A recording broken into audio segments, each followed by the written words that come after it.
welcome to the Talkin Bout Podcast. I'm your host, TW. Listen, I know you got so many choices for your entertainment, so whoever you are and wherever you may be, thank you so much for spending a few minutes of your day here with me. Give it up for yourself. Give it up for yourselves. Yes. We got a lot of stuff to cover on the show today. I haven't come to you guys. Gosh, it's been about 4 weeks. So it was like right before Wrestlemania when the last time I delivered a pod to you guys. And I do remember that I specifically got into some stuff about Jade Cargill. I got into some stuff about Tiffany Stratton, and y'all did not like some of that. Some of it you did. And we're gonna rehash where we stand on those things. We're going to talk about Caitlin Clark, the polarizing lightning rod of a figure that is Caitlin Clark. We're going to talk about TNA and what's been going on with them. I've been out of the loop with TNA a little bit, but we're going to get all caught up on that. And we're going to talk about Drake versus the world. Yes. We are going to get caught up on all of it. But real quick, before we get started, please consider hitting the subscribe button on this channel. Hit the like button so that you give this video some support, some love right there. Drop a comment. Let me know what you think about the video. And hit the notification bell so you get notified each and every time I drop some brand new fire content on this page. Let's go. So, WrestleMania was a lot of fun. We loved WrestleMania. And I got to tell you, I'm really glad that I got to watch WrestleMania with my kids. I didn't even get to watch it the day of because I was out and about doing stuff. I think I had a friend of the family who had a birthday, and we were actually out doing dinner, and we went to a bar afterwards, and I got to see the main event, which was The Rock and Roman Reigns against Cody Rhodes and Seth Rollins. That was on in the bar, so I did get to see the end of it, and it was cool because I was having such FOMO, like all throughout dinner. I'm like, oh God, I'm missing WrestleMania. This is the worst. But we get to the bar and it's on. So I actually saw it as it was happening. So that was actually really cool. And I gotta say, man, The Rock looked great.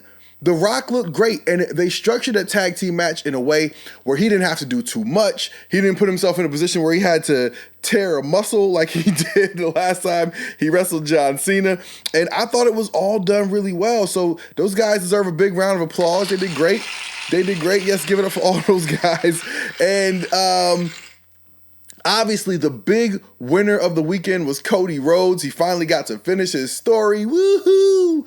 And now the question that we've all got to ask is, now what? But before I get to that, I want to say, watching the main events of WrestleMania as an adult is a completely different experience from watching it with my kids. Watching it with my kids allows me to put down the grown-up cynicism that you have about why the company's doing this, where the storyline's going, is this believable, is that believable? And I just get to enjoy the awe that my kids have in watching the show. That's right.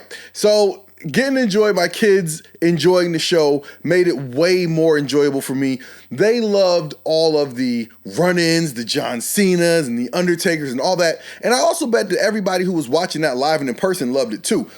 Me watching it at home, I was like, okay, whatever. This is a lot. But again, having the chance to watch it back with my kids made all the difference in the world. So anybody out there who is of a certain age where you have kids, watch wrestling with your kids. It will return you to the feeling of what it was like to be a kid and to be experiencing this stuff and enjoying it for what it is, as opposed to, being a grown-up who can't help but look at the world in a grown-up way, right? Because we're not idiots.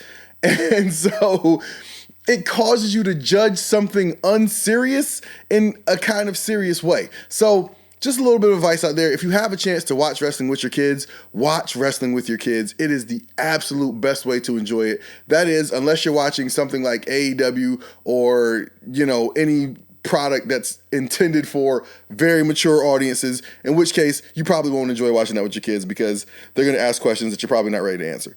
But Cody Rhodes was the big winner, and he's the champ now. And the question we got to ask is, now what, right? Cody's the champ. Now what? We wanted so long for him to finish this story, and they even put the whole marketing campaign of the video game behind Cody finishing this story. And they've said finish the story ad nauseum. We're all sick of hearing that phrase. But now that the story is finished, what's the new story? Okay? We're all waiting on the new story. And the first chapter, at least, is going to be AJ Styles challenging Cody Rhodes for that championship in France at Backlash. And I got to know, are you guys excited to see this?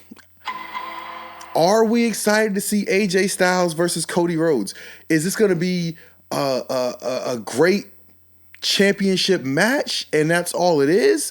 Is this going to be a match that leads to a story that's going to play out in the long run afterward? I mean, AJ Styles is known for having a great match, right? So if AJ is the great match guy and you're putting Cody in a big match with the great match guy, what exactly are you expecting?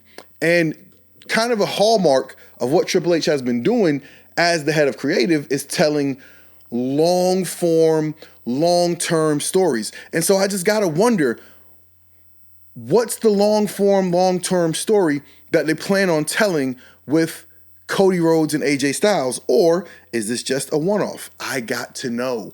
I'm curious. I need to know. I need to know where this is going, because to be perfectly honest with you, I don't see the excitement in Cody as champ yet. I know. He just got the title. Emotional damage. He just got the title. He's been champion for like 2 weeks, maybe less, and people are already saying, where is this going? But you know what? I think it's totally fair. Because you made us anticipate this so much, right? He was chasing this thing for 2 years and we were on this ride with him. And now that he has it, we want to know where it's going. And not only that, it's not just that Cody is taking over at the top of the show, right? It's not just that. It's also that if Cody is going to be at the top of the show, that means that he is by default replacing the thing that we have been watching for the past 3 years, which was the Bloodline, right? We've been watching the Bloodline for the past 3 years, and we've been, following the twists and turns, right? The original version of this story was Roman Reigns manipulating his cousin Jay and, gaslighting him and getting him to do his bidding and do all the wrong stuff and leading him down the wrong path. And Jay finally was able to get out from under Roman's thumb. Jay gets out from under Roman and he goes on to start his solo career. They got Jimmy to be his own person. So they went through all this trouble over all this time to break up the Usos. And where has any of that gone?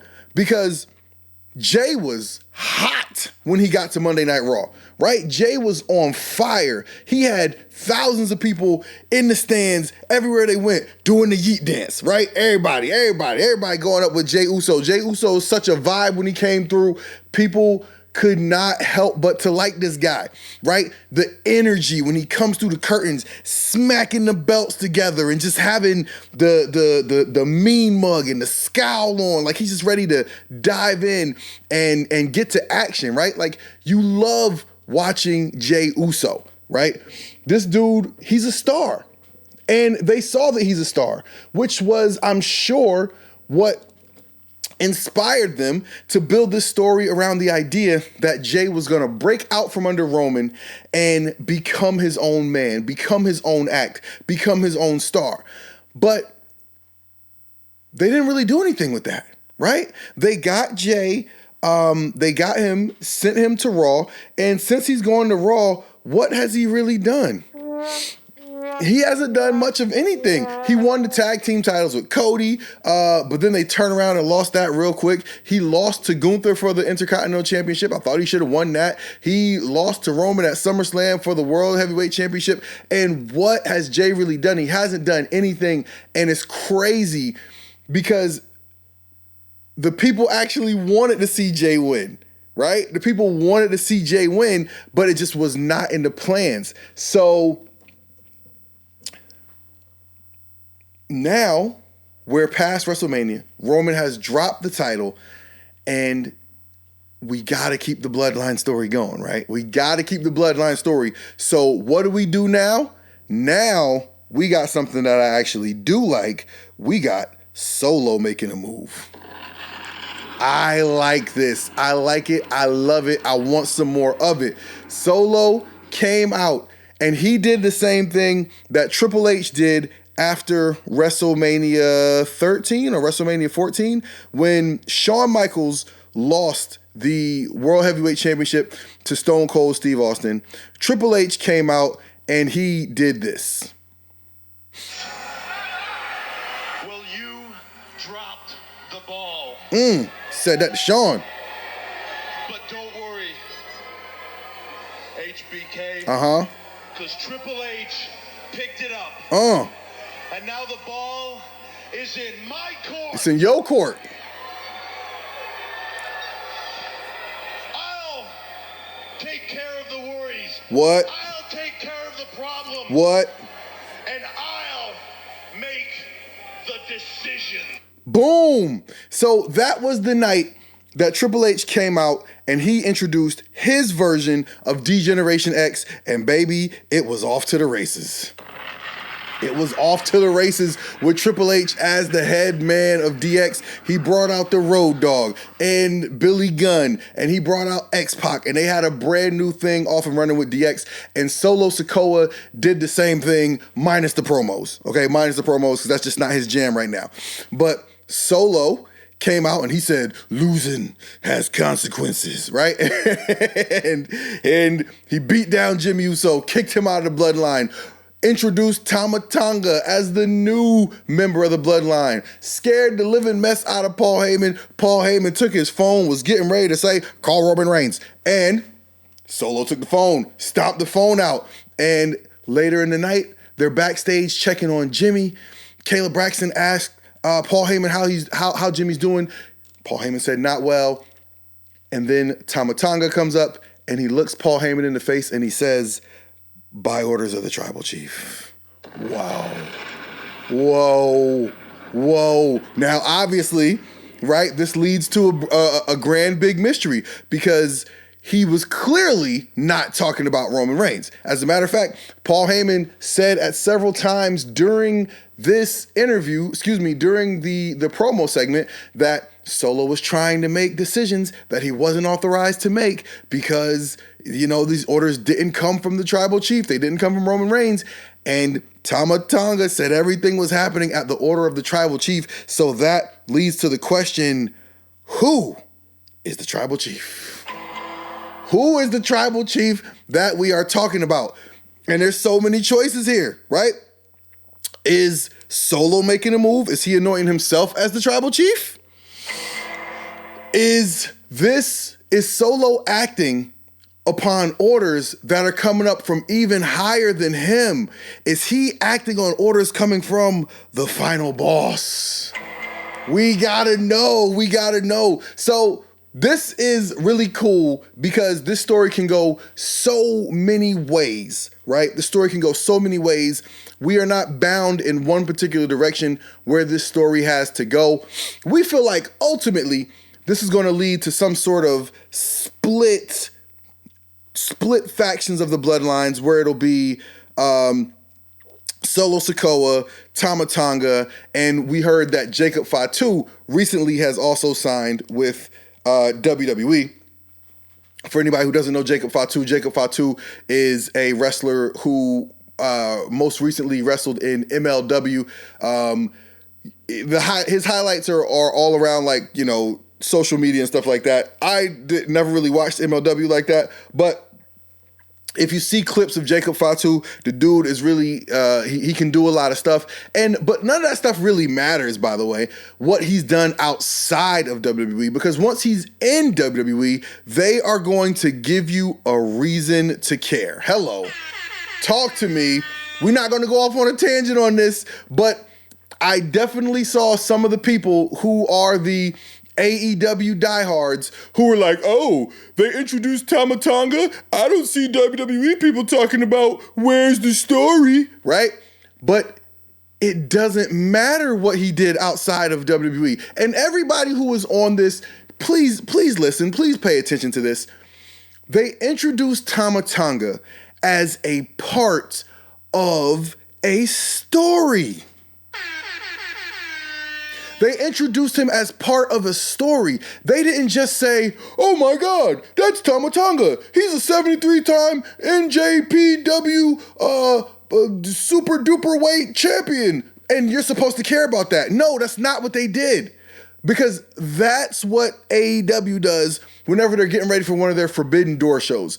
They'll introduce some random Japanese wrestler, and you're just supposed to know and care about what he did. They'll list off his accolades, and even then, you're supposed to care. And it's like, what? What are you talking about? This is how you introduce a new wrestler that people have never seen before, or maybe have heard of, but are not familiar with. You make them a part of a storyline that matters, doing something with characters that people care about. That's how it's done, okay? And if you're not doing it like that, then you're gonna have people saying, who is this guy and where's the story? I know. You hate logic, but that's a little bit of logic for you. And that's just, that is what it is. That's how it works. So we're off to this new situation with Solo and his faction of the Bloodline, which will ultimately, I believe, be feuding with Roman Reigns and the Usos, which means all that time they spent breaking up the Usos was all for nothing. That's right. They broke up the Usos. Jay got a superstar launch into Monday Night Raw, and they're doing it all so Jimmy and Jay can get back together and be Roman's backups. Man. Woo! I mean, don't get me wrong. I'm sure this is what they want to do. Because if you're working with Roman Reigns, regardless if you're working with him as his opponent or as his sidekick, you're going to be working at the top of the card. And ladies and gentlemen, that's good for everybody. That's right. Everybody wants to be at the top of the card. Not everybody can be. And if you're working with Roman as his cousin, third, fourth removed, somebody who just came by the cookout, whatever, everybody eats, baby. Everybody eats. So getting on that Roman Reigns ticket is the fast track to the main event. So I bet the Usos, they're not going to be complaining, okay? I'm sure Jay would have loved it if he got a run as world champion or something like that, but it wasn't in the cards, okay? It wasn't in the cards. You are a great accessory to Roman Reigns' story, and damn it, it's keeping you at the top of the card, so like it, love it, but it is what it is. Speaking of it is what it is, I am not someone who has a problem answering for the things I say, okay? If I make a statement about something, I got no problem backing up the statement that I made, okay? So I came on here a couple of weeks ago, a couple of weeks before Monday Night Raw, before WrestleMania, and I talked about what I believe was the problem with Tiffany Stratton. Now, for anybody who watched it, I don't really have a problem with Tiffany Stratton, okay? But the problem is that I didn't like the idea of WWE continuing to push a certain mold of person while minimizing another great mold. Let's go back to see what I actually said. Doing this. Y'all cannot keep doing this. You have fans who have been watching this for years who are black women. Talk about it. You got fans who have been watching this for years who have kids who are black girls, myself included. And I'm not trying to have my kids watching programming that is sending them the message that in order to be good, you got to be face full of makeup, blonde hair, big fake boobies, and your butt hanging out. This is why I was so bullish on the run that Bianca Belair has been on. Because now you have no excuses. That's right. Talk about it. You have no excuses. You can't say that white audiences won't support a strong black character. You can't say that you can't do good stories with a strong black character. You can't say that white audiences won't buy the merch for a black character, because everywhere you go, I see the EST t-shirts. I see the EST ponytails on white girls, black girls, men, everybody. That's right. That's right. Give it up for that man. Give it up for that man. That man knows what he's talking about. That man be spitting, and that man is me. Listen, I meant every single word that I said right there. I meant every single word that I said right there. And but you know what? I gotta give credit where credit is due. Since then, WWE, they have pushed Tiffany Stratton. But you know what they've also done? They have pushed the hell out of Jade Cargill. That's right. That's right. They have pushed the hell out of Jade Cargill, and they've also revived Bianca Belair. That's right. That's right.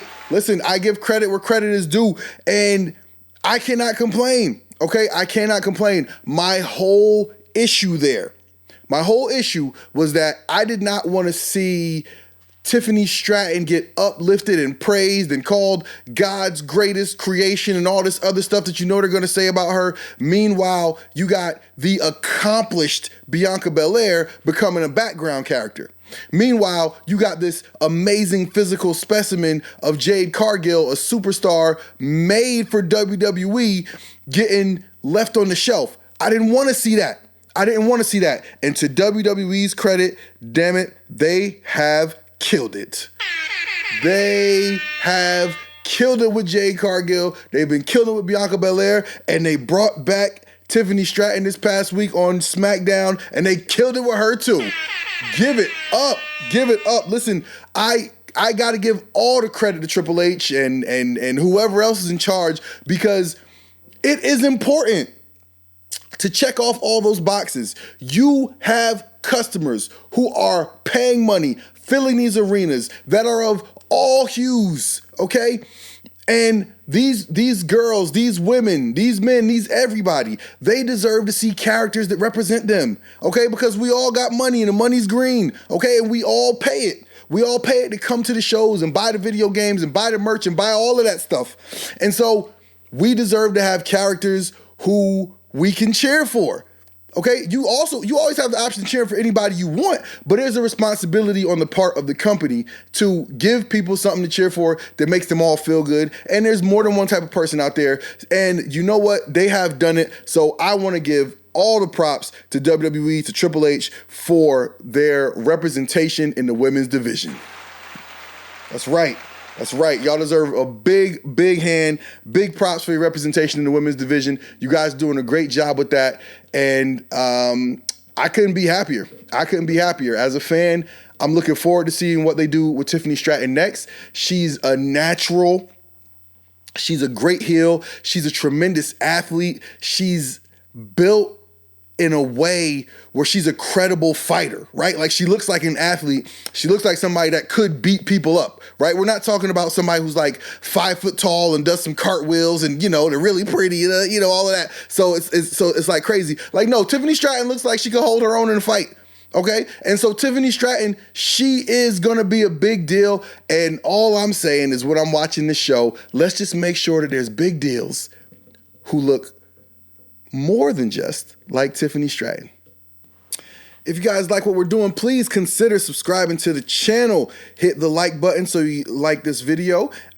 Hit the notification bell so you get notified each and every time I drop some brand new fire content on this page. And if you really want to help out the channel, the best thing you can do is tell a friend to tell a friend. Let's bring more people into the conversation. Yes.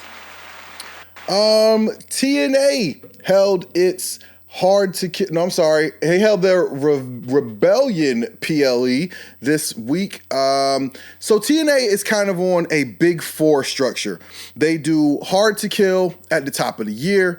That's where they kind of really get all their storylines started for the year. Then they do Rebellion around April. So, kind of in that post-WrestleMania period.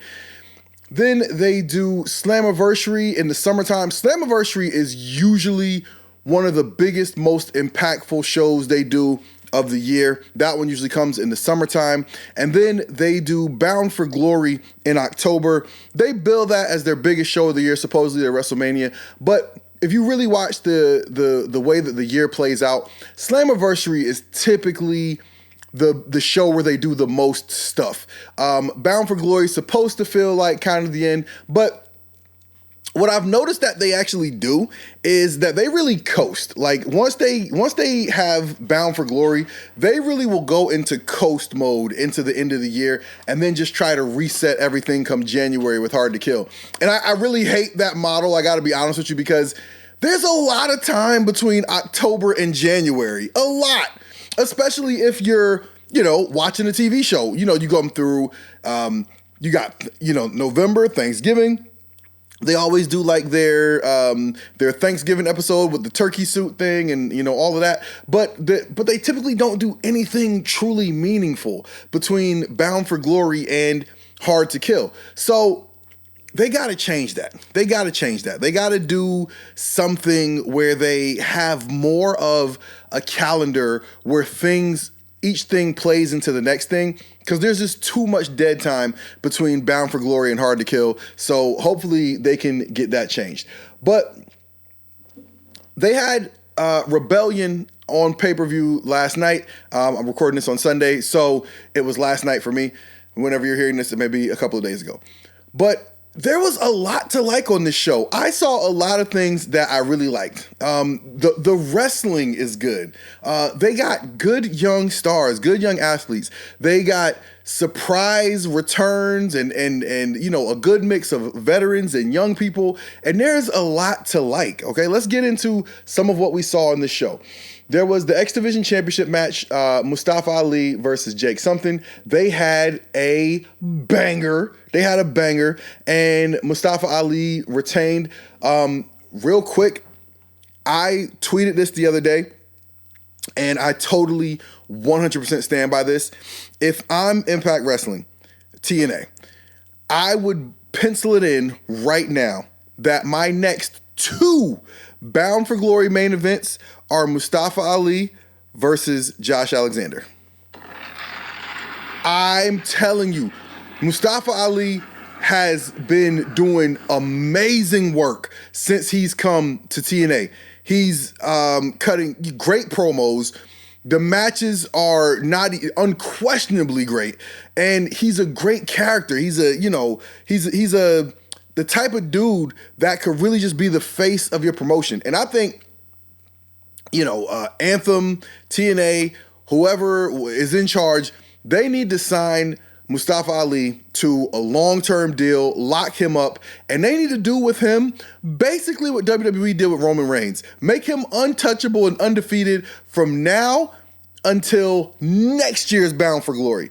I would have Mustafa Ali hold that X Division title to Bound for Glory this year and defend it against Josh Alexander and beat Josh Alexander. Then I'd have Mustafa Ali go on through next year and relinquish the X Division title for a chance to face the world champion, TNA's famous Option C. And I'd have Mustafa Ali become the world champion and hold that title. And then at next year's Bound for Glory, maybe have him drop it to Josh Alexander. But he is doing some of the best work that I've seen anybody do in TNA in a long, long time. And I want Mustafa Ali, as a TNA fan, I want to see Mustafa Ali get locked up long term here, and somebody get somebody on the phone to make that happen. All right. So Mustafa Ali retains the X Division title over Jake something. Then we had Joe Hendry against Rich Swann, but Rich Swann was accompanied by AJ Francis. And, listen, Joe Hendry is a really fun dude to watch wrestle. He does a great job with the music videos and the skits. He gets the crowd involved when he comes out, to wave your hands, right? Like, people like Joe Hendry. He's a really good act. I enjoy watching him. But one of the unsung heroes of TNA over the course of, I would say, since January, right, has absolutely been AJ Francis. Give it up for that man. AJ Francis has done so much just to add eyeballs to the show. AJ Francis is cool in a way that's not manufactured. He's black in a way that's not manufactured. He's tapped into the culture in a way that is not manufactured. Another perfect example is what happened at Rebellion. So there's a part in the match between Rich Swann and Joe Hendry where AJ Francis is going to interfere. He's wrapping a chain around his fist and he's getting ready to go and hit Joe Hendry. But he gets Sean Merriman, the former NFL linebacker, to grab AJ Francis' arm and act like he wants to interfere in the match to stop AJ Francis from hitting Joe Hendry. They get into the ring, they're arguing. AJ Francis backs out of the ring. Sean Merriman turns around and he whacks Joe Hendry. Oh my God. What a betrayal. What a betrayal. Who saw that coming? And so AJ Francis knocks out Joe Hendry. Rich Swann hits the frog splash off the top rope, and the bad guys win. Some lady got in the ring and was twerking on top of a knocked out Joe Hendry. And one thing that I think really went unnoticed in this whole thing was in the crowd next to the guy who came out. The guy with the blonde mohawk was the guy who used to do the famous skits, I'm Tyrone. Does anybody remember that guy? Does anybody remember that guy? I'm Tyrone. I'm a blank your girl, long blank style. Nobody remembers that guy?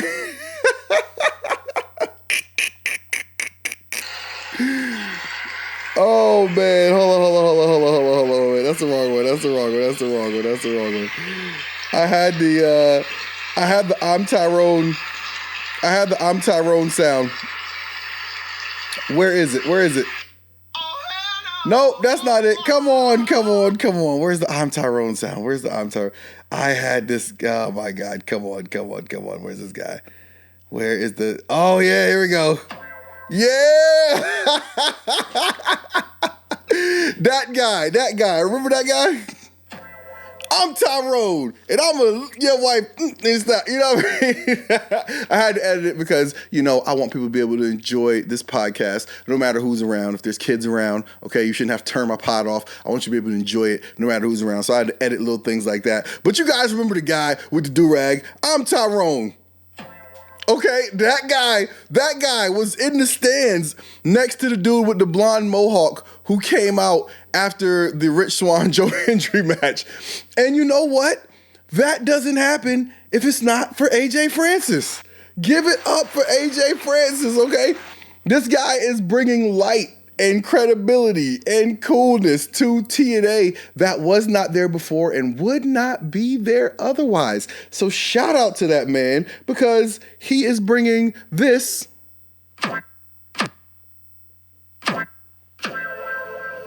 He's bringing that to TNA. All right, we also had a match between Eric Young and Frankie Kazarian. It was a Full Metal Mayhem, so lots of weapons everywhere. Kazarian gets the win, doing bad guy stuff.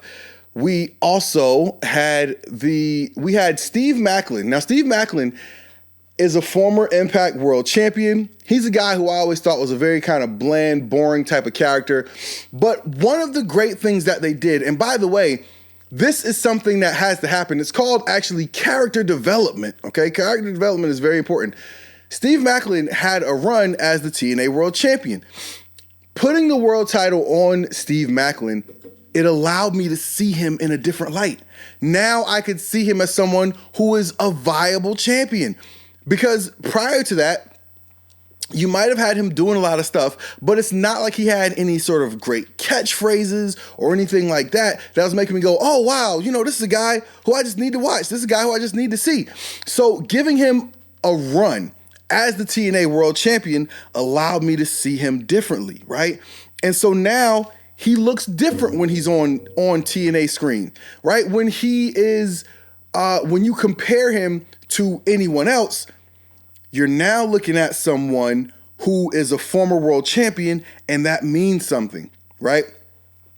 So he had been in the news recently, the dirt sheet news, because he apparently had not renewed his TNA contract as of yet.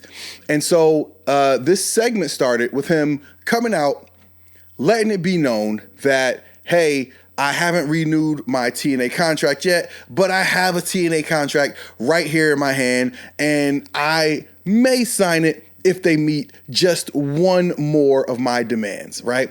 So he said he wanted them to meet just one more of his demands, and so he calls out Santino, who's the on-screen authority figure, and Santino says, hey, you want us to meet your demands? Well, guess what? I recently talked to another talent, and he wanted to get started back here tonight as well. And he introduced the returning Mike Santana. Give it up for Mike Santana. Mike Santana, formerly of LAX, formerly of Proud and Powerful, formerly of AEW, formerly of a lot of places, but now back home in TNA. Give it up, give it up, give it up. And I gotta tell you, in this moment in which Mike Santana came out, he got a big pop. People were happy to see him. And in this moment, Mike Santana felt more like a star than he ever has.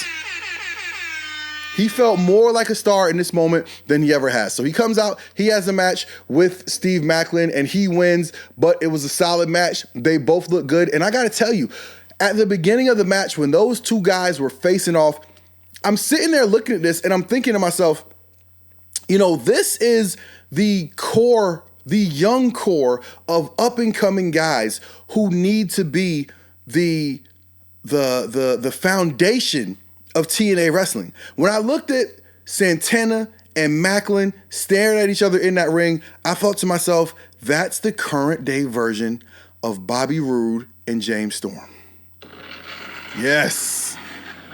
Bobby Roode and James Storm, two guys who were a big part of the foundation of TNA back in its heyday, 2007 to 2013. Those guys were a huge, huge, huge part of it. And that's what I saw when I was looking at these two guys. What TNA really needs to have is guys who are good workers and have not been overexposed in another promotion like WWE or AEW or something like that.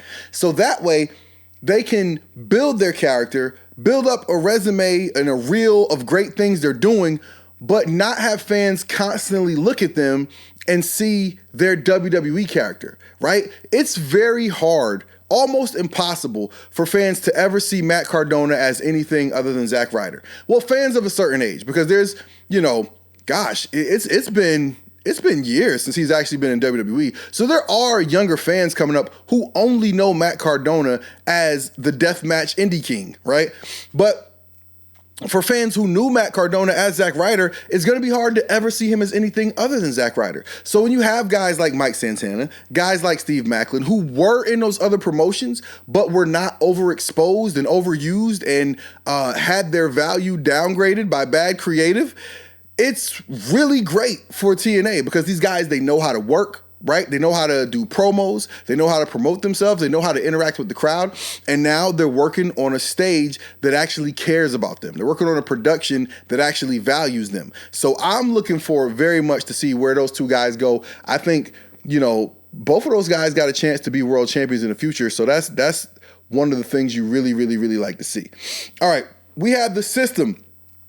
Eddie Edwards and Brian Myers with Alicia Edwards going against Speedball Mountain. That's Speedball Mike Bailey and Trent Seven for the TNA Tag Team Championship. This was a good match, a really good match. They pulled out all the stops, and it's cool because, tag team wrestling is what initiated that fast-paced, very minimal selling type of style.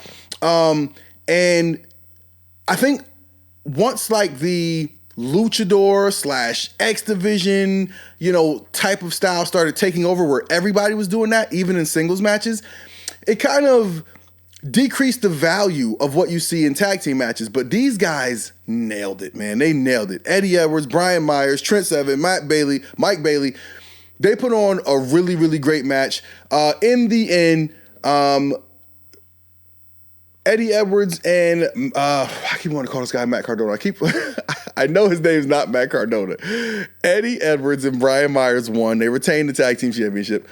And Next, we had Josh Alexander versus Hammerstone. This guy, Hammerstone, I want to give this guy a big credit, because the last time we saw him face Josh Alexander, he looked very just muscly and bloated. And this guy, Hammerstone, he came out on the show and he looked much more lean, much more cut, still super jacked up, but he definitely just looked like he was in better shape to be a wrestler, right? Like, wrestling's not just about the muscles. You got to be able to perform, right? You got to be able to keep up. You can't be winded a couple of minutes into the match, especially if you're working with a guy like Josh Alexander, who's going to just keep going and going and going, right? Like, if you're just too, stiff and muscly, you're not going to be able to keep up. You're not going to be able to do the moves to the level that you should be doing them late in the match, and it's not going to look good. So Hammerstone looks like he cut a bunch of weight and he was able to really just hang, and this was a good match. Josh Alexander doesn't have bad matches, so that really shouldn't surprise you, but Josh Alexander had a bomb match. Shocker.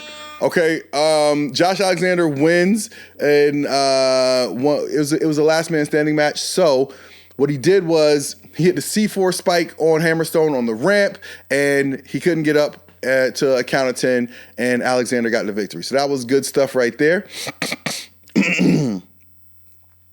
And Alexander Hammerstone took Josh Alexander's headgear last time that they fought, and so Josh Alexander got the headgear back, so that was cool. And let's see. Then we had what was probably my favorite match of the night. It was Jordynne Grace against Steph DeLander. Now, no disrespect, but Steph DeLander, she's not really a, wrestler. She, she does her act with Matt Cardona, and a lot of that is about, I'm the girl, and I'm going to tease my sex appeal and, all that stuff. I'm going to interfere in the match, like all of that stuff, right? But she's not like a big technical wrestler, all of that stuff. And Jordynne Grace, you might look at her and see somebody who is, super jacked with, all the muscles and stuff like that. But Jordynne Grace is a damn good wrestler, bruh. Like, Jordynne Grace, she can do it all. She can do it all as a wrestler. So if you get in the ring with Jordynne Grace and you can't keep up, it's gonna show. It's gonna show because you're gonna get tired and you're not gonna be executing the stuff that she's trying to execute, and it's just not gonna look well. And to the credit of everybody who produced this match, they knew that Steph DeLander and Jordynne Grace were not a match in terms of wrestling, so they overbooked the ever-loving hell out of this match. And it was fun. It was fun. I mean, look, at one point, okay, let me see if I can keep up with all the interference that happened here. Okay, so at one point, the ref goes down, then the good hands come out to help Steph DeLander, then PCO comes out, then, the lights went out 3 or 4 times, and it was just, there was so much stuff here. There was so much stuff here. But eventually, Jordynne Grace, gets help to even the odds, and she beats Steph DeLander with the Grace driver, and Steph DeLander looked so uncomfortable. Just like, well, first of all, I don't know how anybody could be comfortable in the Jordynne Grace driver. I mean, like, she picks you up, basically dumps you on your head, and cradles you into a pin while you're down there. So there's nobody who could be comfortable there, but she really looked like she was twisting that girl up like a pretzel. But Jordynne Grace is amazing, and they really have to they got to do something to get the best usage out of Jordynne Grace while they have her. Because Jordynne Grace, as you guys know, was in the Royal Rumble back in January. She had a really good performance in the Royal Rumble back in January. And guess what that means? When her contract is up, she's out of here. She's gone. She is gone. Triple H has seen her. He knows what she can do, and when there's an opportunity to add her, he is going to, okay? He is going to. So if you are Impact TNA, you need to get the most out of Jordynne Grace while you have her. That means get good quality programs, good quality segments, good quality matches out of her while you have her. And I saw a little rumor online that I think could be the way to maximize Jordynne Grace while you have her. And the rumor said that TNA is in preliminary discussions with Tessa Blanchard. Oh boy. Now listen, I have not been a great big fan of Tessa Blanchard, just because of all the stuff, right? All of the stuff that comes along with her. And I don't know her personally, but I know people who say they know her. And listen, like, she doesn't have a great reputation, right? Like, that's not me. I'm not making that up, right? That's not my opinion. This is not my opinion. This is just like, this is the fact, right? Like, we all know, right? Not to go ahead and not to completely rehash this whole deal, right? But the night before they were going to put the world championship on her, she tweeted out some snarky tweet, and she got back a flood of people just saying, I know you ain't talking, right? And then all of her stuff just started coming out the woodwork. All of her crap, all the people she had abused over her career started coming out the woodwork, right? TNA decided to ignore it, move forward, putting the title on her, and we saw how that ended, right? So, I mean, listen, I'm not somebody who believes in necessarily if you did something wrong, you got to wear it your whole life. You can never be forgiven. Like, I'm not saying that, but also if you want to be forgiven, you got to show some sort of contrition, right? Some sort of act of showing that you want to make it better, that you actually think you did something that you need to make up for, right? And we haven't really seen any of that on behalf of Tessa Blanchard. So if TNA brings her back, is there a likelihood that it could end poorly again? Yes. But do I think that TNA should bring her back? Absolutely. I absolutely 100% think that TNA should bring Tessa Blanchard back. If they get a chance to do business, do the business, okay? The name of the game in wrestling is getting people to watch your show. So if you have something people want to watch that they will tune in for, do it. Do it, okay? This is all about getting butts in seats and eyeballs on TV shows. And Tessa Blanchard, if for no other reason other than curiosity of will it work, won't it work, will she implode, what will she do next, people are going to watch. So TNA, sign Tessa Blanchard, bring her back, and set her on a collision course for a big, huge, mega match against Jordynne Grace. Thank you. I'm only saying do it because I believe it's money, okay? Go get that money, baby. Go get that money. All right. So, did I forget about this one part of the Jordynne Grace? This was a Roman Reigns style main event with all the interruptions and interference and all this other stuff. Part of it was the lights went out at one point. The lights went out a lot, but one of them was the return of the Death Machine, Sami Callihan. Give it up for Sami Callihan. So glad to see you back in here.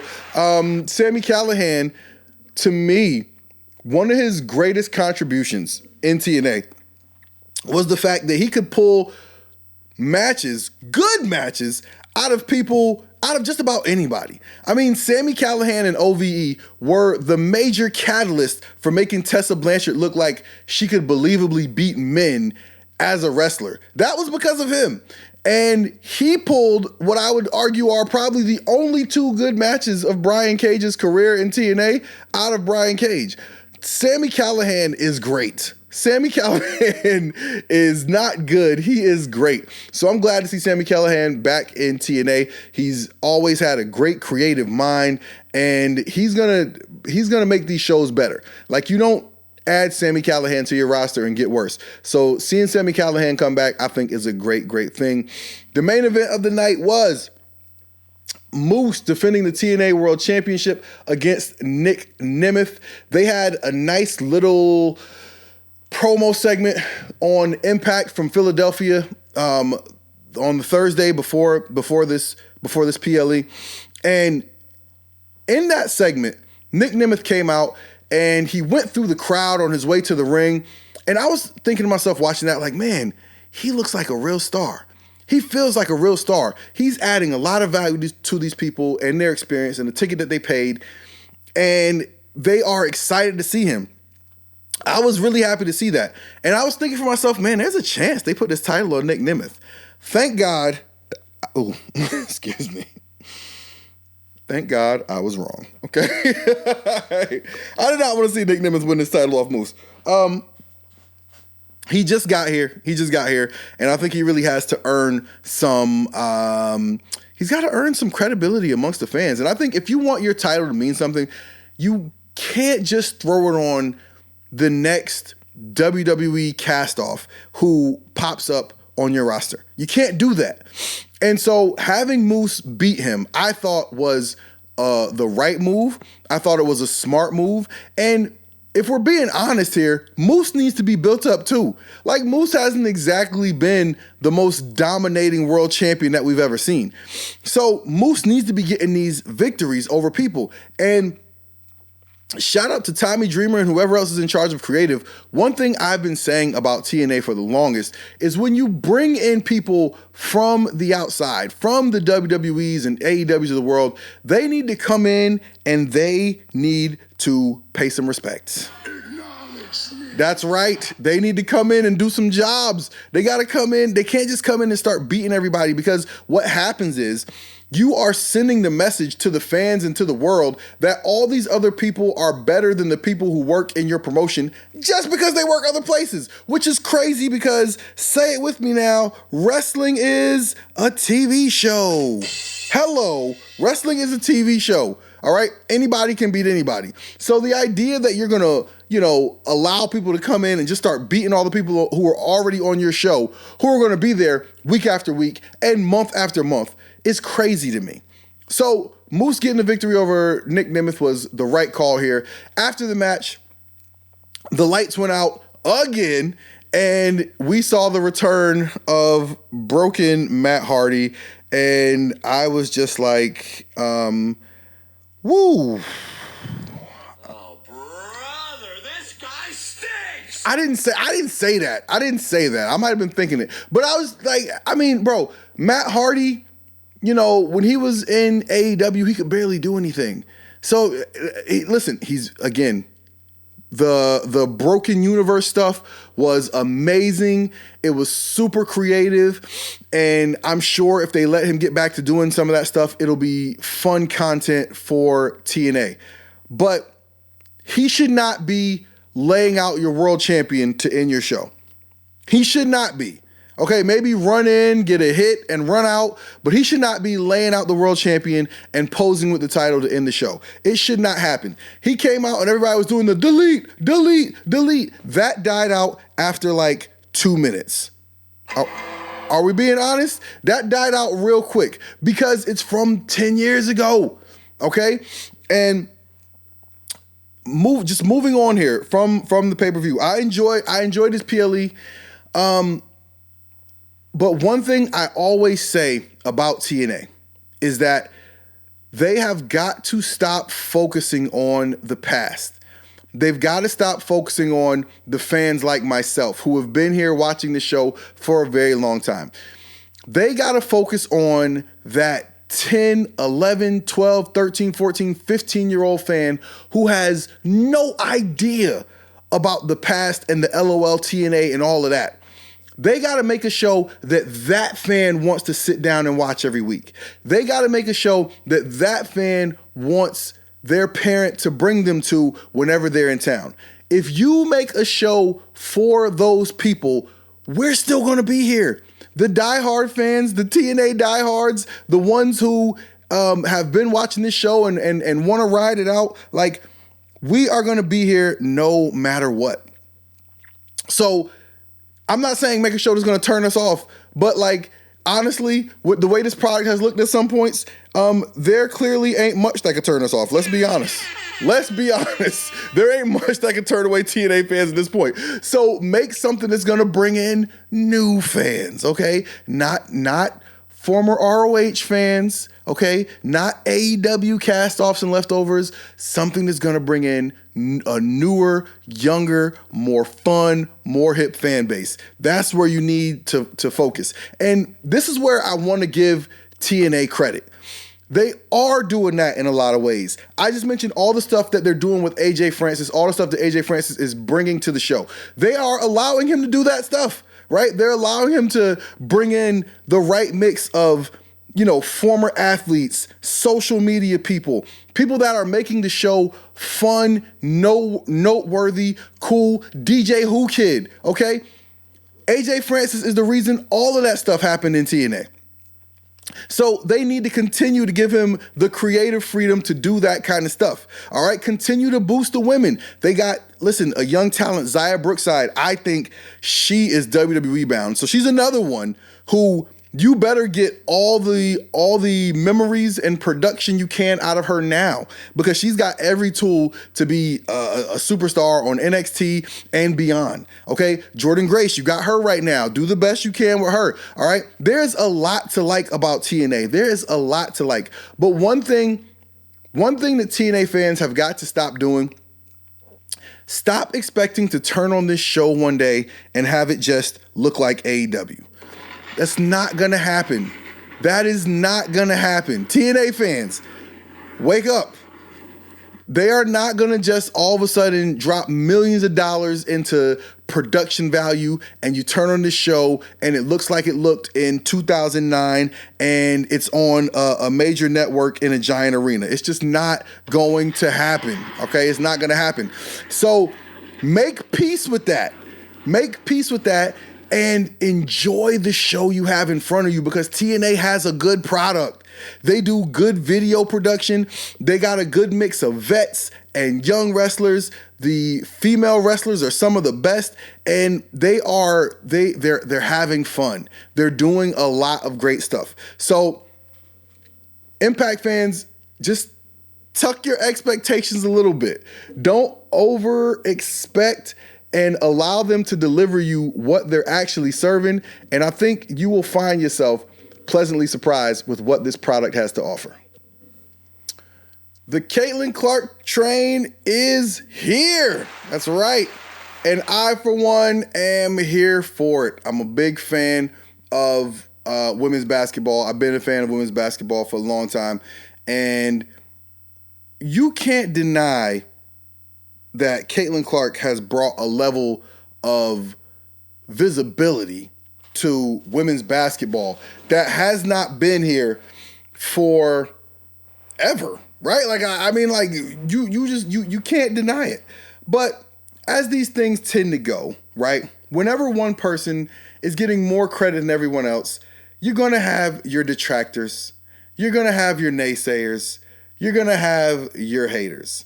And Caitlin Clark is no different. So let's take a look at a clip. Let's take a listen to a clip from one of my favorite podcasts talking about this Caitlin Clark thing. Throw that out there. In the meantime, tween time, I look on the internet and it seems that Caitlin Clark is becoming what they call a divisive figure. And all she do is go out there and hoop. Yeah, I think so. The thing about... I think that you got the terminology a little off. Maybe I'm wrong, but I feel like they use divisive figure for certain types of people. I think Caitlyn falls in the category of lightning rod. I think it's like... right. So we got divisive, we got polarizing, and we got lightning rod. Yeah. Yes. I was going with divisive because I feel like camps are starting to form, right? Yeah. But I do think that you are right. By simply existing, she is simply there, and the lightning has found her, and now it's on fire. Because I think that divisive figure, maybe they haven't done anything incredibly divisive, but they have strong opinions that forces people to kind of choose a side. And I don't think that she's ever done anything, despite the fact that people like try to make something like she did it. You can't see me, and she talked trash, blah blah. But she herself, nothing about her is all that divisive. But she is a lightning rod, man. If you got a feeling, then look at that. She's standing tall in that meadow, waiting to get struck just because you have. All right, that was Dominique Foxworth and Bomani Jones. Shout out to the bros from the Bomani Jones podcast, The Right Time, one of the best shows out there, you guys. Please do yourself a favor and go ahead and catch it on YouTube or anywhere else. But they're talking about Caitlin Clark, right? And Caitlin Clark has become a lightning rod of a figure, right? Like, Foxworth makes a great point, right? Like, she's just there. She's just there hooping like a normal person, like a normal player, right? And that doesn't mean that she doesn't do anything that's out of pocket from time to time, but the stuff that she's doing, even if it's out of pocket, is normal stuff that players do. She's doing normal stuff that players do. And because people have certain feelings about certain things, then, it becomes a thing, right? It becomes other stuff. What happens is we attach the feeling that we have about various issues in this country to any objects that can be a vehicle for that. But first and foremost, the thing that needs to be said is that Caitlin Clark is a star because she's a great player. Caitlin Clark is a great player, okay? She can shoot from dang near anywhere on the floor. Visually, that is the same thing that we see from some of the most popular NBA players, the Kevin Durant's, the Damian Lillard's, the Steph Curry's, right? These guys are amazing shooters. That is a great skill that your average Joe, even the most sexist Joe in the world, can look at that and go, I can't shoot from there, okay? And she can, right? So she has undeniable talent, undeniable skill, and she was winning, okay? She was winning. She took that Iowa program to back-to-back national championships. But the thing is, what happened when she got there was a big part of the lightning rod, okay? So she goes to back-to-back championships. The first year, they meet Angel Reese and LSU. Oh, and people didn't like Angel Reese doing the "you can't see me," even though Caitlin Clark had already done it I think Haley Van Lift the week before, and then she waved off the South Carolina girl because she couldn't shoot, and Angel Reese took issue with that. And again, this is all normal competitive stuff. Normal competitive stuff, okay? But because you had a white girl, and because you had a black girl, and not just a black girl, right? Like, Angel Reese is like black woman black. You know what I'm saying? Like, she's not like the black girl on the team full of white girls who looks like she does white girl stuff. Like, Angel Reese is a black girl who looks like she does black girl stuff. Give it up for Angel Reese. We love Angel Reese. We love Angel Reese. We are big fans of the Bayou Barbie out here. But right? That created camps, right? That created camps. So you had all of a sudden, Angel Reese stood up for the blacks and Caitlin Clark stood up for the whites, okay? This is what people made it. She was just out there playing ball. And if you were to just keep it on the court, she had a great sports story happening. You have this amazing individual star who was from Iowa, right? So the hometown hero. She goes to her home state university and lifts them up into the national championship game 2 years in a row, falling to juggernaut teams that were just better than them both times. Like, that is a great sports story. Okay?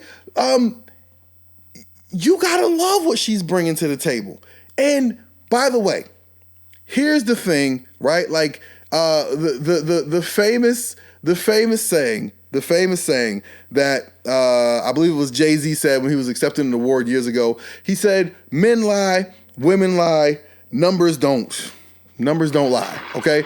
And I'm going to give you a couple of numbers. Matter of fact, let me just go ahead and pull up my tweets because I don't want to get these numbers wrong, okay? I don't want to get these numbers wrong, and I want to deliver to you the accurate representation of what Caitlin Clark was delivering from an audience standpoint, right?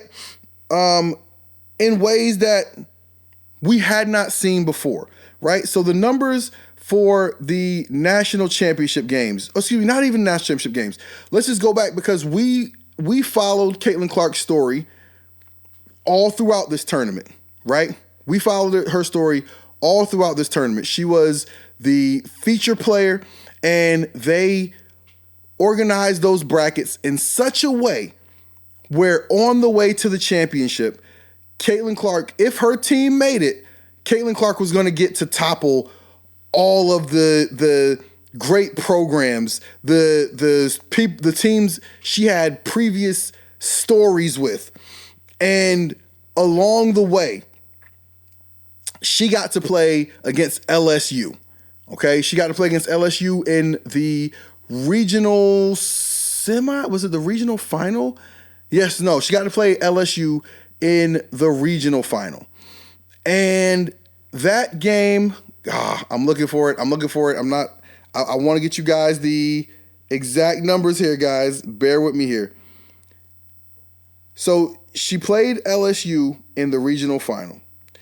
That game did, I want to say, 12 million viewers. 12 million viewers. An average of 12 million viewers, by the way. So that means at some point it was lower, at some point it was higher. But it did an average of 12 million viewers. Then they make it to the Final Four. And in the Final Four, she goes against UConn, right? UConn, the previous giant in college basketball. And they have their own star player, Paige Beckers, right?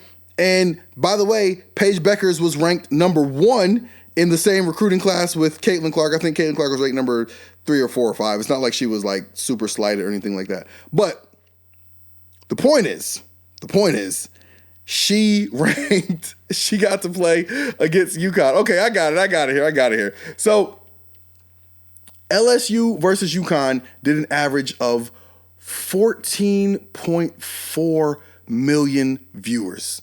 14.4 million viewers. And the national championship game of Caitlin Clark's Iowa Hawkeyes versus Dawn Staley, South Carolina Gamecocks did 18.9 million viewers. 18.9 million viewers. I think the men's national championship game did something like 13 million, okay? Caitlin Clark is a ratings monster, okay? She is a star. She's a star. People are following her. She's bringing the viewers with them. That's going to bring more advertisers. It's making more money for everybody but the players. Wonk, wonk. And so now that she's going into the WNBA, it's been announced that she is going to get a signature shoe. That Nike's going to come out with a signature shoe for her. Now, of course, we started getting some pushback on that. Why should Caitlin Clark get a signature shoe? Right? Why does Caitlin Clark deserve a signature shoe when the best player in the WNBA is A'ja Wilson? We all know, if you've been watching, that is not a lie. That's not hyperbole. That's not exaggeration. A'ja Wilson, ladies and gentlemen, she is phenomenal. She's phenomenal. Not only is she phenomenal, but she's cool, and she's marketable, and she's beautiful, and she's all the things you would want in a player who you want to be the face of a franchise or a league. She's all of that. So it's understandable how people who have been here watching the WNBA can say, wait a minute, how is somebody who's not even a rookie yet going to get a signature shoe before the best player in the league? To me, that is a reasonable objection, right? But here's the thing. Caitlin Clark deserves the shoe because she's a star. She's a star. The Indiana Fever have already sold more jerseys than the Dallas Cowboys did all last year. Okay? Caitlin Clark is moving numbers. And if you're Nike, you'd be stupid not to put a shoe on her. Okay? But if you are one of the players or fans or coaches who has a problem with the attention Caitlin Clark is getting, I'm telling you this. Caitlin Clark is going to bring the eyeballs to the league. It's your job to make them stay, okay? It is your job to make them stay. They're going to come for Caitlin, but when they get there, that's when they get to see Asia Wilson. Hello? They're going to come to watch Caitlin, but that's when you got to show them who you are so that they come back and like, you know what? The Fever's not playing tonight, but I remember the last time I saw that Asia Wilson and boy, oh boy. Okay? So this is an opportunity. This is one of those rising tides lift all boats type of things. Okay? Because of all the attention that Caitlin Clark has brought to college basketball, then there's a big season on the way, right? Who's going to be the player who steps up to fill that Caitlin Clark void as the star, as the face of college basketball? You got Paige Beckers, who's an amazing player and so much fun. Every time she talks, like she's somebody who I could see America fall in love with. You got Juju Walking Bucket Watkins, okay? You got Malaysia Fulwali, who does as a player comp. Kyrie Irving is the thing that I think of when I think of Malaysia Fulwali, because her handles and just her ability to just do things with the ball. Oh man, there's a lot to love still going on in women's college hoops. And I just hope that a portion of that audience who came for Caitlin Clark fell in love with some of these other things and comes back to watch more of it. Same thing with the WNBA. This is a huge season for the WNBA. Yes, all of these teams are jacking up their ticket prices because of Caitlin's sanity, and people all over the country who never watched before are now showing up and they want to come watch Caitlin Clark play. But you know what? That's a good thing. That's a great thing. Okay? So again, if you're in the WNBA, enjoy this spotlight, take advantage of it, and let's win over some of these new fans. Let's go. All right, listen, if you guys like what we are doing here, please consider hitting the subscribe button. Hit the like button on this video. Hit the notification bell so that you get notified each and every time I drop some brand new fire content on this page. And drop a comment below. Let me know what you think. Drake versus the world. Yes, that is what your boy Kendrick Lamar is probably hearing in his nightmares right now, okay? The rap game has gone crazy these past couple of weeks, and I, for one, absolutely love it. Give it up for these people losing their goddamn minds. This is crazy. I'm a big fan. So the rap game's going crazy these past couple of weeks. This phase of it started, right? This phase of it started a few weeks ago when Future and Metro Boomin dropped a song called Like That, which featured Kendrick Lamar. And on the verse, Kendrick Lamar raps about how ain't no big three, it's just big me, and I'm burning tattoos and snatching chains and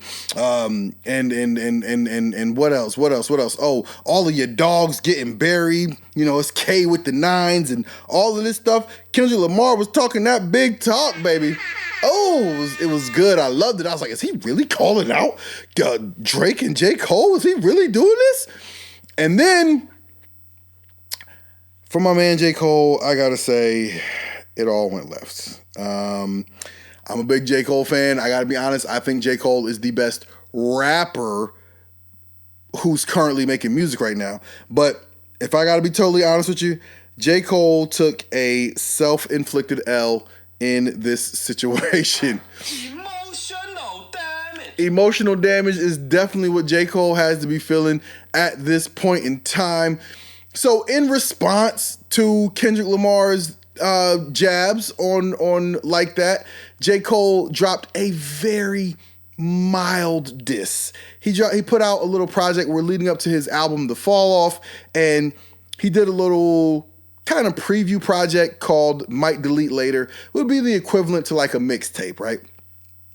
And the last track on there, he called it 7 Minute Drill, and he just had a couple of jabs towards Kendrick Lamar. One thing that he said that really stuck in people's minds was he basically said that To Pimp a Butterfly was a snooze fest, and damn it, I agree. I agreed.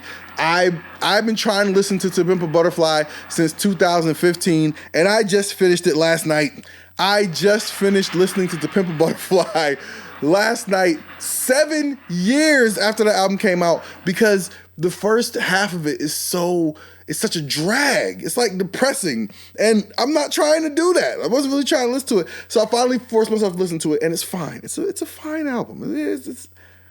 It's fine, but people like critically acclaim this, and like I think people were really impressed by the skit he did where he cuts up a Tupac interview and makes it seem as though he, Kendrick Lamar, is interviewing Tupac, thereby in people's minds really kind of intertwining the two, right? Really creating this idea that your beloved Tupac has now passed the torch to Kendrick Lamar, who's going to do everything that Tupac would have done.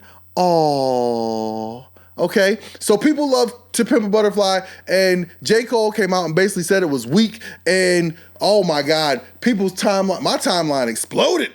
People were defending that. Oh no, J. Cole, you crazy. Academics called J. Cole rap NyQuil and like all of this stuff, man. People was coming at J. Cole hard. And I thought J. Cole should have stood on business. Okay, J. Cole, you came out, you dropped a nice little couple of jabs. It was nothing crazy. But then J. Cole came out at a concert 2 days later and basically apologized and he basically tapped out of the beef. And J. Cole, that was trash. Okay, I'm a big fan of J. Cole's music, but that was trash. Listen, my immediate reaction to that was, what are you doing? What are you doing? Because you had a chance to win over all the people who hate on you because you don't be talking that street guy stuff. So people, always, oh, J. Cole's boring and all this, blah, blah, blah, blah, whatever, right? You had a chance to win over all those people, to silence your critics, and not only did you not do that, but you took a knee, you bowed out, and like you took this L. So you gave all the people who already hate on J. Cole, you gave them so much more fuel. That is a self-inflicted L. And now, not only that, but going forward, like J. Cole can't come out here and rap about what he would do to guys if they ever tried him. And like, oh, he can't. He has lost the ability to do that. And at this point, J. Cole, yeah, you in trouble, bro. You in trouble. You're not in a good spot. I don't know how I'm going to listen to J. Cole going forward, because you can't be out here, like rapping and just having us thinking you the best rapper out here when you're not even willing to go through a battle. Now, let me say this. That was my immediate reaction. But then Drake came out with the fire. Yeah, That was, you think that was Kendrick Lamar, but that was really Drake. Okay? Drake came out with push-ups and he took people's heads off. Oh my God, Drake took people's heads off. He came at The Weeknd. He came at Kendrick Lamar. He came at Rick Ross. He came at Metro Boomin. He said, Metro, shut your whole ass up and make some drum, nigga. Oh man, that was It was a great, first of all, it was a great lyrical performance, okay? This was 10 times the diss track that Back to Back was. I enjoyed this so much. But I gotta say this though. One thing that Drake is kind of teaching me throughout watching this is that rap beef is not so much about what you say, it's about strategy. That's right. It's about what you do and how you do it, right? Like, look back at Meek Mill, right? Meek Mill started to beef with Drake because he was mad that Drake didn't like repost or retweet about his album. So he basically released the sample track for Drake from some tracks he had done for If You're Reading This Is Too Late. Okay, cool. Then Drake came out and blasted him with, I think, Charged Up and Back to Back, whatever it was. And Meek Mill basically like he pump faked like he was gonna come back with a diss track, and it was like a really horrible diss track, and it was all strategy. Because you played that so horribly, it was over. There was nothing you could do at that point. I know Meek had at least one good diss towards Drake after that, but I don't even remember it because he played it so horribly in the beginning. He should have did what Rick Ross did, because Rick Ross came back, he did a diss track towards Drake, heard Drake's diss track and said, yeah, but who wrote it? And when he did that, again, you're just reminding everybody, okay, hey, this guy, he don't be writing his own music. That's an allegation that Drake can never beat. I'm sorry. To certain people who care about the quality and what it means to be an MC, to be a rapper, you are never gonna beat the allegations of having ghostwriters, because that's what rap is. Rap is about your own creativity. And so for people who care about that kind of thing, then you're never gonna beat that allegation, right? So Ross had made his own diss towards Drake, and you know, the rap itself wasn't anything necessarily too special, but Ross got to talking that talk when it was over. Oh man, woo! Calling Drake the white boy, saying he just basically wanted to hang out with Rick Ross, and they let him hang out, and now, you know, whatever, yada yada yada. And then, you know, and like now it's devolved to the point where Rick Ross and Drake are just going back and forth on Instagram, you know, competing about how rich each of them is. And it's like, are we really supposed to be caring about this? Which one of y'all is richer? Who's got the bigger private island? Who's got the most property? Like, come on, stop it. Insult each other in a way with us, you know, regular people can enjoy, okay? Don't complain about who got the most property and private planes. Please bring it back. Bring it back to the crowd where we can all enjoy this, okay? Then we got a fake Kendrick Lamar verse release. It was a song called Owl Hunting. And then the guy who made the AI track came out and he put... So first of all, when I heard this, I said, look, why would anybody do this? But then I was like, oh, that's why you would do it. You do it for fame. You do it for clicks. You do it for a little bit of clout. And it's super corny to me. That's what I had to say to whoever made that AI track, because you got everybody excited. But Kendrick has just, he hasn't said anything. So then more time went by, and I just happened to look on Instagram the other night, and out of nowhere, Drake dropped yet another freestyle towards Kendrick, but he did this one in AI. Oh my God. He did, to make fun of the AI track that came out, Drake did the freestyle dissing Kendrick, but he did the first verse in Tupac's voice. Then he did the second verse in Snoop's voice. Oh my God. And he did the last verse in his own voice. And I mean, listen, brother, Kendrick, at this point, my man, you are down 0-2. You are down 0-2 because you had to like that freestyle, or not, excuse me, your verse on Like That, which had some, you know, some nice lines on it. But then Drake came back with the whole push-ups, and I'm sorry, brother. Top say drop, you better drop and give me 50. Oh my God, that's cold because it hits where it hurts, right? So that makes you 0-1. That makes you 0-1. Then the no response. And then Drake comes back with the AI, with the Tupac and the Snoop. Oh, my God. Yo, Kendrick. Kendrick! Yo, brother. Oh, Kendrick, listen. You gotta sit down and talk to your people, man. Sit down and talk to your people. You can't go out like this. There are people that really believe in you, dog. Okay? I know the West Coast gets very protective of its heroes when the West Coast gets a rapper that's going to be the flag bearer, that's going to wave the flag of the West Coast.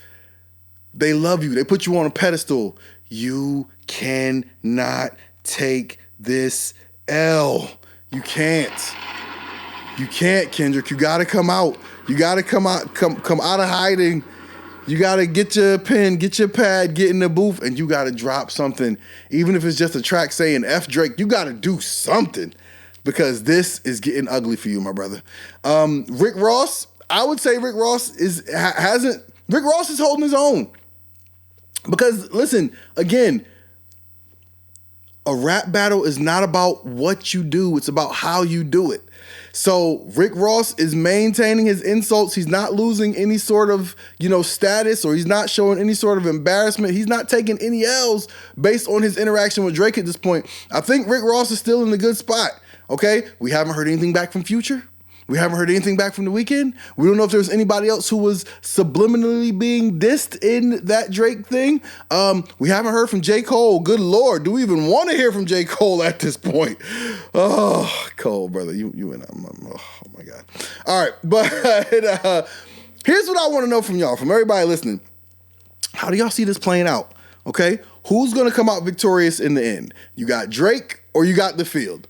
Drake's going against a lot of people right now. He said, was this a 20v1? Okay, like Drake is going against a lot of people right now. Who you got? Do you got Drake or you got The Field? Dropping it down in the comments and let me know what y'all think.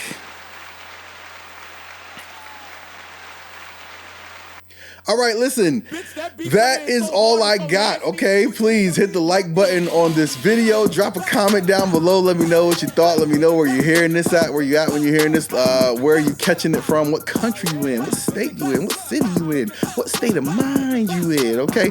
Please consider subscribing to the channel. Hit the notification bell so you get notified each and every time I drop some brand new fire content on this page.